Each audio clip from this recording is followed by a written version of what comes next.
Hey everyone, it's Army Gaming. Welcome back to the channel and welcome to Monster Legends. We need to talk about the Era Shop.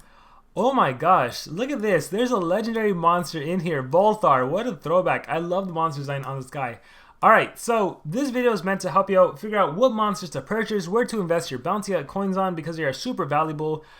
The first thing I want to say though is do not spend anything until a Dr. Victor's patron event pops up. When the Dr. Victor's patron event pops up, that can give you a chance to get another level 6, level 7 rune, and maybe another free monster if you have enough coins. So right now, do not spend anything, just save your coins and wait until it is time. With that being said, now we can talk about what monsters you should actually get. So, we can talk about the main monster right now, Steel. He's the top monster. He's good because you can put him into any dodge area team and he'll work. The thing about Steel is that if you miss out on him this month, he'll be back next month. SP always does it. See, this is the previous season's monster. So even if you miss out on him, you can get him next month. So I would say he's not a high priority, and hopefully you get enough cells just by playing the game, fighting the fugitive, that you'll get him for free. This guy, I honestly forgot what he even did, if he was good or not good, so he probably was not that great, to be honest. Season 1 was kind of disappointing from the Blossom era, so I imagine, yeah, you can just completely skip him. Who do we have? Jack. I personally love Jack. He's one of these monsters that can super buff himself, do a strong single target attack. Eventually I want to rank him up, but I would say there's no high priority to rank him up unless you already have other monsters. He's a cool one that I would get for collection purposes. Emerus, I want to say, was a previous paywall monster, like a $50 monster if I'm not mistaken. SP makes me not want to spend money on the game anymore because they're putting all the paywall monsters in the game, like Sigurd and Fort, previous $50 exclusive, no, previous $30, $15 bounty hunt monster, if I remember correctly. Frozzynaut, previous $50 monster. So now I'm like, Brainlian, previous $50 monster, no? So yeah, SP's putting all these monsters out. To be honest, when I look at this like really fast, the two monsters that stick out are Poseidonia and Spec. These are probably the two monsters that are worth getting. If you play throughout the bounty hunts and you get lucky shots and you get treasure chests, you'll probably accumulate cells for them all. But I would say Poseidonia and Spec are the main two monsters. And this is coming from someone that doesn't even use Spec. I don't personally care much for Spec. We just got Teddy Wave, who is a Pierce monster.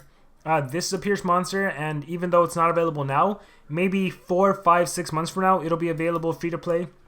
So if you want to wait that long.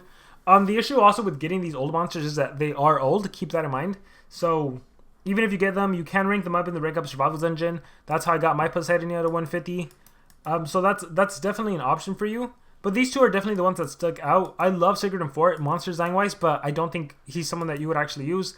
Emerus, I want to say it has the toxins, which is what was interesting about it, and it's a denier, but it doesn't really matter. Brainlian has a lot of deny. But yeah, these monsters, oh, here's another Pierce monster, Super Fox.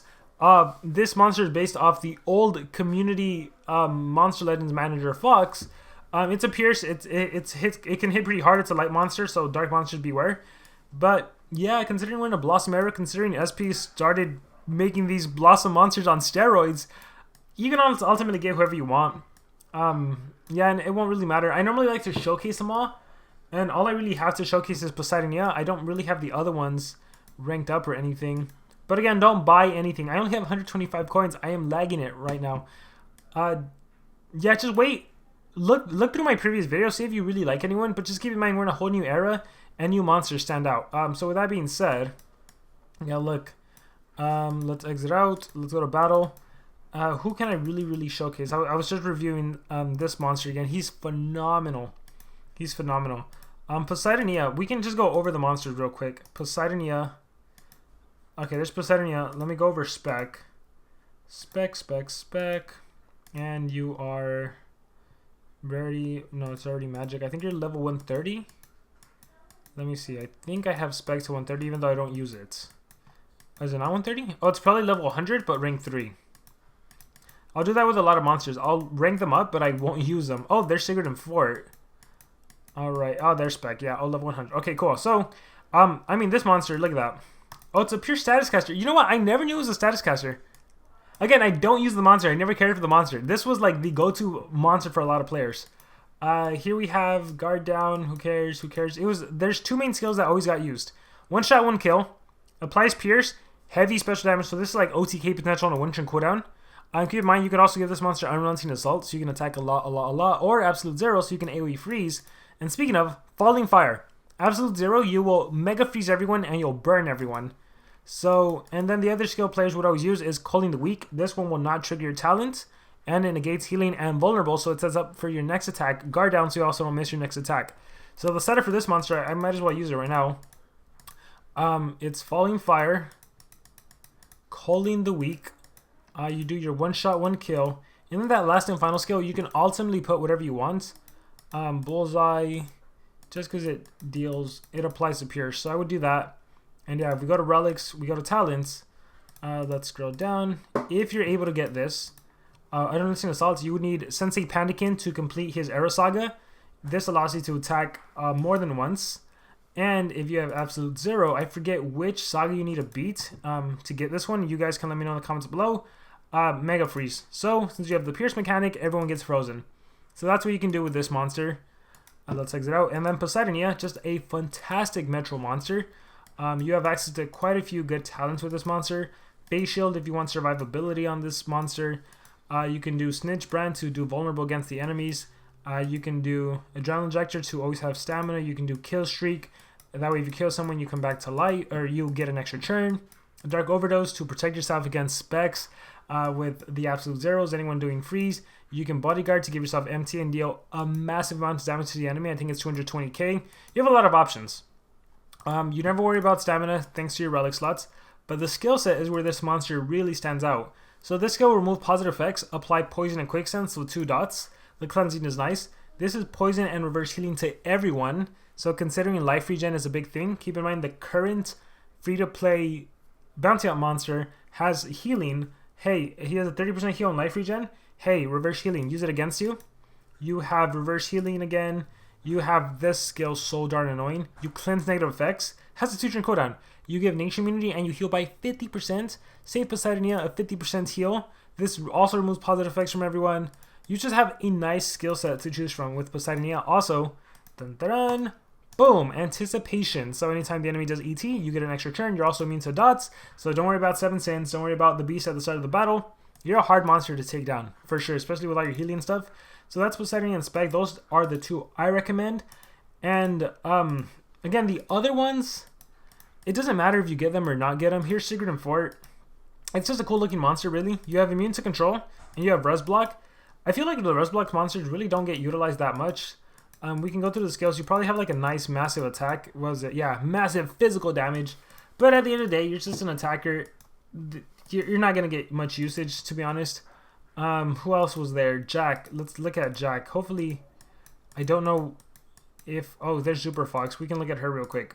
So Super Fox, there's that status caster Pierce. But the cool thing about Super Fox, like Spec, is your skills will apply Pierce. So Tomato Power applies Pierce on a 1-turn cooldown. Gamer Fox applies Pierce also on a 1-turn cooldown. So you can do this skill 1 turn, this skill the next turn. You have an AoE, you have another AoE. Yeah, but it's such an outdated monster, unfortunately.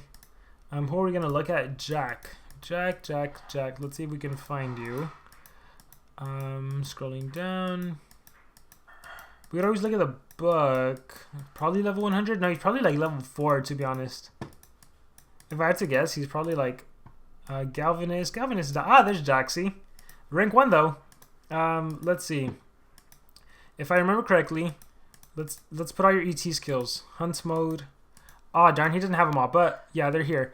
Low light damage, triple damage for 1 turn. Find the prey, so you can give yourself triple damage, and you give yourself an extra turn. So then you can end with... Oh yeah, this monster has weak attacks, right? But you set up enough for it to be strong. So Search the Target is double damage for 2 turns. Hunt mode is damage boost for 3 turns. So Hunt mode, search the targets, find the prey, and then you end with your strongest attack. This monster doesn't have AoEs or else he'd be too powerful. So then you would end off with Catch Dog, and you would probably OTK whoever you hit. So yeah, it's in the correct order would be, you would want Hunt mode first. So it'd be Hunt mode. Wait, okay, boom. It'd be Hunt mode. You have damage boost for 3 turns. Search the target, double damage. Then you give yourself the triple damage with Find the Prey. And then you end with your strongest attack possible, which is Search Dog. And then you can repeat the cycle next turn. So yeah, that's Jack. That's why I like Jack. Eventually I would like to rank him up, but I'm in no rush. And yeah, I think those are really it. Let's look through the monsters one more time. Again, you really should not be buying anyone right now. Just wait for the Dr. Victor's patron event. Yeah, Brainlian, Emerus. As you can see, I don't have those monsters because they were previous $50 monsters, but I will be purchasing them. So I'm going to, for collection purposes, I'm going to get those two. Because then, remember, you could also get book rewards and stuff like that. But yeah, that's my thoughts on the rank up on the arrow shop from the Bounty Guns. Try your best, get as many cells as possible. And if you guys agree, disagree, let me know in the comments below. What are your thoughts? Who are you going to be prioritizing? Thank you guys very much, and remember to subscribe.